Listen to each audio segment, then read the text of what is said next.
Veut dire que les spécialistes des animaux venimeux et des envenimations tentent de faire reculer le terrible bilan. Et oui, c'est une réalité de ces accidents qui font peser sur les sociétés des régions tropicales, que ce soit l'Afrique subsaharienne ou encore l'Amérique latine. L'OMS a donc lancé une importante initiative pour diminuer de moitié le nombre de victimes à l'horizon 2030. Julia Siger, on en parle donc à vos côtés. Ici, dans les zones tempérées, les morsures de serpents sont des accidents rarissimes. Ça n'est pas le cas ailleurs, évidemment. Effectivement, c'est un vrai sujet de santé publique, effectivement en Afrique, en Amérique latine, mais aussi en Asie, où l'incidence, en fait, sur toute cette zone intertropicale, où l'incidence des envenimations est la plus forte. On compte environ 6 millions d'envenimations qui provoquent la mort de 130 à 140 000 personnes par an, 200 000 mutilations, dont beaucoup d'amputations, en fait. Et ça, on pense en plus que ces chiffres sont sous-estimés parce que la plupart des morsures ont lieu dans des zones rurales, donc sont jamais finalement signalés aux autorités sanitaires. Et le problème en fait, s'aggrave au fur et à mesure des années parce que vous avez les centres urbains qui vont s'étendre et par contre, les zones rurales et forestières qui, elles, diminuent. Et donc, les deux écosystèmes se touchent. Il y a beaucoup plus d'interactions serpent-homme et du coup, beaucoup plus de morsures. Alors, les morsures de serpents qui sont purement défensives. Oui, on ne fait pas du tout partie des proies favoris des serpents. C'est souvent des accidents.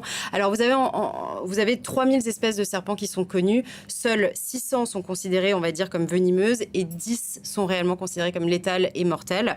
Vous avez deux familles, ensuite, qui existent. Les élapidés. Donc ça va être les cobras, les mambras. Ouais, on les aime pas trop, mais on les connaît bien parce qu'ils se mettent comme ça. Voilà, les mambas qui se mettent tout droit, qui se dressent. Et les vipéridés, qui sont donc les vipères, les crotales. Voilà. Mais tous, en fait, vont avoir ces fameux crochets que vous connaissez, qui permettent de délivrer le venin.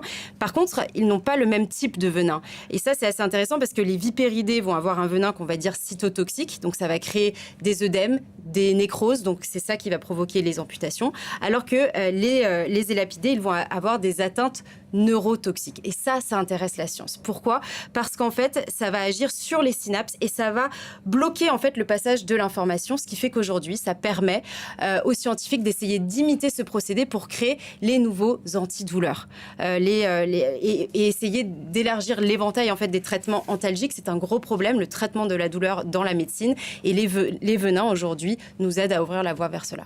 Du coup, qu'est-ce qu'on fait si on est victime d'une morsure demain, Julia ? Alors, si c'est une morsure d'un serpent de ces 10 espèces que je vous disais, très dangereuse, alors là, la prise en charge est déterminante. Clairement, la première chose, ça va être d'essayer de retirer le venin du corps. Et là, la seule solution qu'on a, ce sont des antivenins. Le problème, c'est que les antivenins qui existent aujourd'hui, même s'ils sauvent des vies dans certains cas, ils sont peu efficaces. Ils créent beaucoup d'effets secondaires. Pourquoi ?